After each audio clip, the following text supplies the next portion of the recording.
everyone, and welcome to this week's Future Science and Technology News. Now, I am Matthew Griffin. I'm a futurist. I look up to 50 years out. I scan over 600 exponential and emerging technologies, hundreds of trends, and actually, this means that we can see the future literally being formed and created and shaped today. So let's get through the news. Right, now, this is my Exponents blog, so you can find this on my fanaticalfuturist.com website. So these are all the latest things that I've been seeing this week and a little bit of last. So we'll go backwards in order because, hey, why not? Now, well, when we actually have a look at hallucinations, we all know that a lot of the large frontier artificial intelligence models like Anthropic, like ChatGPT, GPT-4, GPT-4.0, Google Gemini, and so on and so forth, have a tendency to hallucinate. Now, in traditional human terms, we actually say that they're just getting stuff wrong. And if we really want to be slightly confrontational about it, we just say they're making shit up. Now, one of these problems basically means that as you use these artificial intelligence models, basically you can't really be guaranteed that the output that you're getting is factually correct or anywhere near being factually correct. Now, I write lots and lots of books. I've got a codex basically which has hundreds of trends in which you can download from the 311institute.com website. And anytime I've been using artificial intelligence to try to dig up facts and statistics on trends, for example, things like geopolitical fragmentation, lots of fun stuff there, it gets the vast majority of it wrong, which means I still end up doing everything manually and checking everything by hand. However, this latest breakthrough, basically from the University of Oxford, might help me in the future and you in the future as well. Now, this one is a little bit complicated to explain, but what they've basically done in this is the University of Oxford researchers have created a brand new checking algorithm. Now, what they've actually done is they've used something called semantic entropy. The only way to really describe this is if I said to you all, what is the capital of France? You will say Paris. You know, some of you might say Paris, some of you might say the capital of France is Paris, the French capital is Paris, etc., etc. And we know basically that all of those particular answers are correct. Now, if someone says the capital of France is Rome, we know that that's not correct. So what these researchers have actually done is they've clumped all of the correct answers together, and they've clumped wrong answers, things that are factually incorrect, in another group. So this is where the idea of entropy actually comes in. So when you ask the chatbot, what is the capital of France?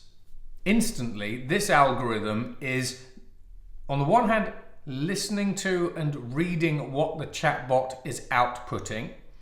But secondly, it's trying to understand the context of what is being said. And then it applies what is being said and the answer to the group of correct answers that it has kind of in its memory banks, and it sort of says, yeah, this is kind of right because, you know, the answer that I've generated aligns basically with all of these different answers of Paris being the capital of France. Okay, so that is literally the simplest and most straightforward way I can actually put this. It seems to be about 80% accurate. I think that there's still a lot more work to be done basically when we talk about trying to ensure that AIs don't hallucinate. And actually, Sam Altman himself has actually said he doesn't think AIs will never not hallucinate, and he doesn't think they'll actually fix the problem. Because it's not just a problem of this or last year, it's actually a decades-old problem. So, now, when we actually have a look at the cost of training these frontier artificial intelligence models, that's just plain laughable. Some of the latest artificial intelligence large language models, for example, have cost around $200 million basically to actually train in terms of compute time. Now, that's excluding the fact that in some cases, organizations like Meta have bought $10 billion worth of NVIDIA GPUs basically to create GPU clusters and AI factories that in some cases are anywhere between 100,000 and 300,000 GPUs all clustered together. So ironically, basically, when we actually have a look at another article that I wrote a little while ago, Anthropic's CEO, they make Claude and Claude 3, the AI, He thinks basically that eventually it could cost $100 billion to actually train things like artificial general intelligence models and ASI models. And he already says that he sees companies that are now starting to create models that will cost $1 billion to train. But set against that, what we see a habit in the West of creating continuously larger artificial intelligence models that obviously cost more in terms of compute to train. Whereas in China, they're trying to create more efficient artificial intelligence models, mainly because they can't get access to GPUs because those are under sanctions at the moment.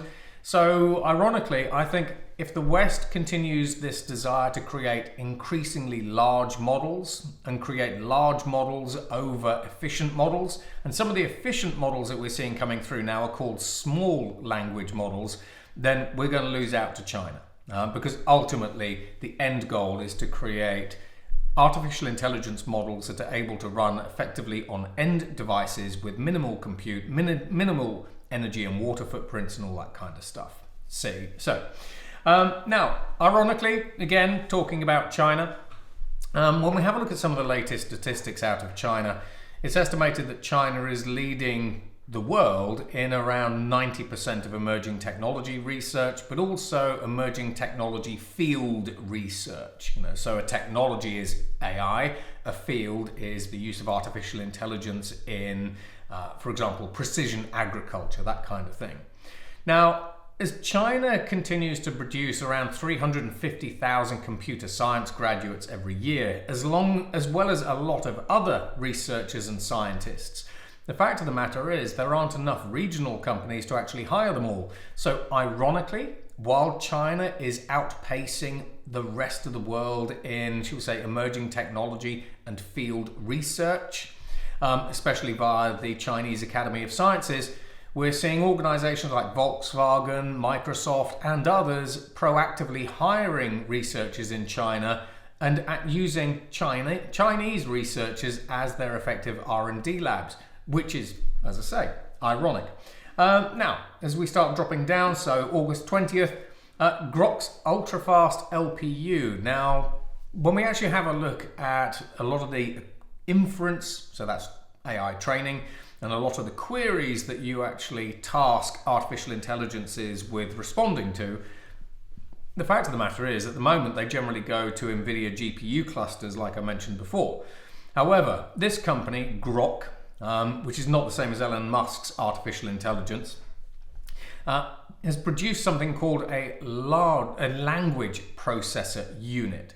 Now, the team behind the LPU is actually the team behind the tensor processing unit, the TPU, which Google famously uses basically to train all their artificial intelligence models. And this particular LPU is not only 18 times faster than the latest state-of-the-art sort of H100, B200 NVIDIA GPUs, but it is also 18 times more energy efficient. So this is one to watch. The company recently hit a market valuation of $3.4 billion.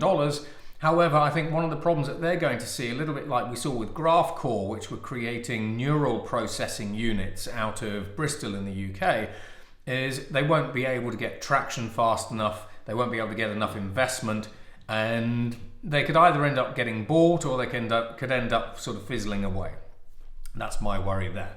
Now, when we actually have a look at these large artificial intelligence companies quite literally stealing our information and then using our information that people like I actually created to train their AI models, the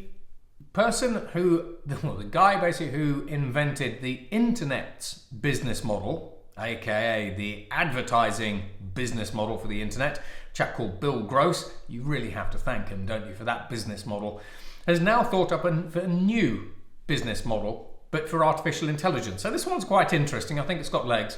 Now, this new business model basically for artificial intelligence is, rather than stealing data or using data that companies haven't paid for, or using other artificial intelligence services, he actually thinks basically that using AI as a pay-as-you-go service is quite interesting.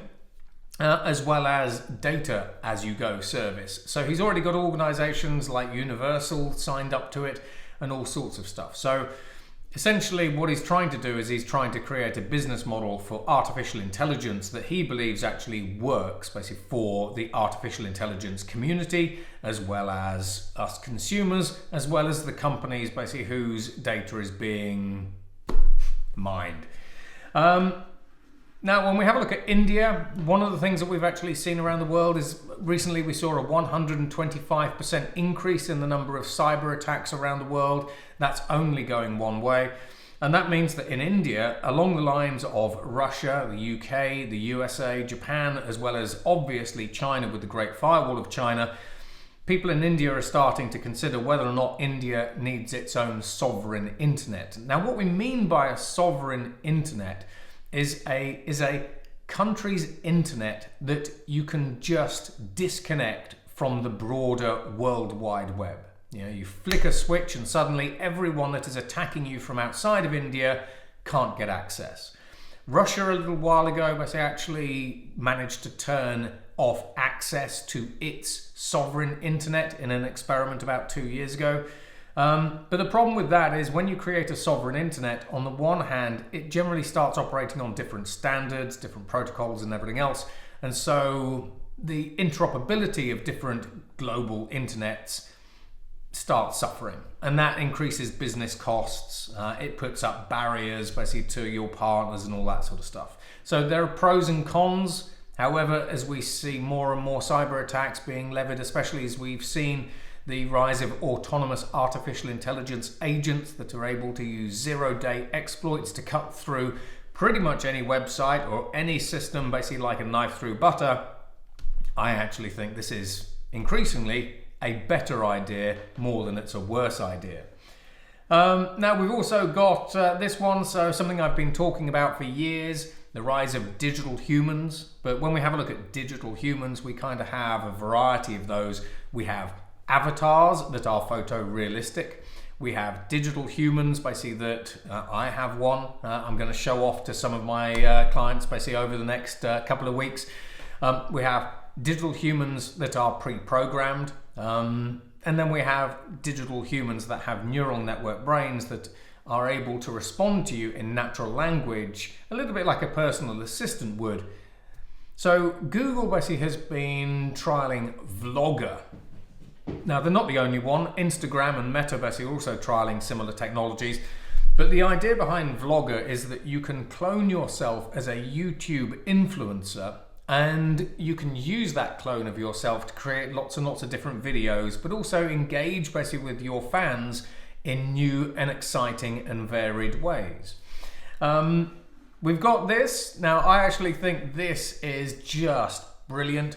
In my background, I used to work for EMC. I ran global business units at IBM and Atos, who recently ran the Olympics IT. And when you're made redundant or when you're looking at changing jobs for whatever reason it happens to be, we have all been there. We have all basically been sitting in front of computer systems and platforms like BrassRing, where you have to keep repeating over and over and over again your CV, your experience, why you for the job and everything else. Now, when we actually have a look at hiring today, the vast majority of companies that you send your CVs to actually use artificial intelligence to mine the data from your CV, filter it, and then they actually say, interview this guy, don't interview this guy. So HR teams have been using artificial intelligence to filter us out for a very long time. But now we can get an artificial intelligence bot. We put in our details, our CV, our skills, our strengths, our weaknesses, if we want to go there. And this bot will go on to platforms like LinkedIn, Indeed, and so on and so forth, and automagically complete thousands of job applications on your behalf while you sleep. Now, some HR teams absolutely hate it. Others kind of love it because they are actually seeing you apply anyway. Now, the guy who actually created this, it's called Lazy Apply. The bot ended up filling in about 3,000 applications overnight for him. he ended up getting 20 interview requests. So the success rate was something like 0.01%. Normally, if you're a human, you'd be filling in about 200 to 300 applications yourself with a similarly kind of dismal success rate. But this lets you catch up on your sleep, so you're fresh for the interview.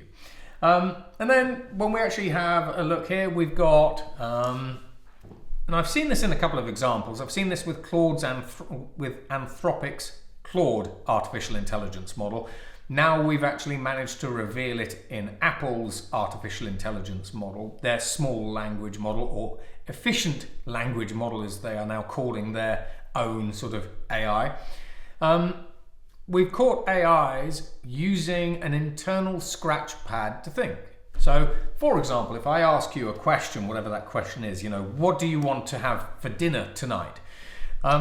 In your head, you kind of have like this inner voice, and you're kind of going through all these different ideas and concepts and visions and everything else. And then eventually you reply to me and say, fish and chips. So we've seen that AIs are using almost the exact same model to think about things as we humans. So that's just amusing.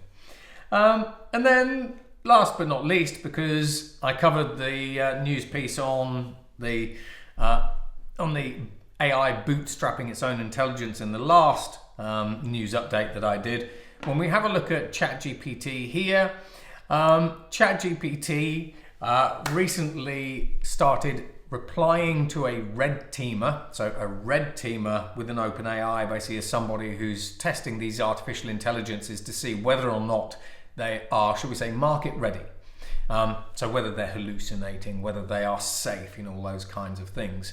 And using something called an audio prompt injection attack, which in this case was purely accidental, the AI started responding back to this researcher using his own voice. Now, a prompt injection attack is where we use different prompts to try to break the guardrails or to change the behaviors of a particular artificial intelligence. However, an audio prompt injection attack, and ironically, we saw people actually hacking Alexas many, many years ago by using dolphin noises. That is a thing. Go to this website and you can go and actually read up on that.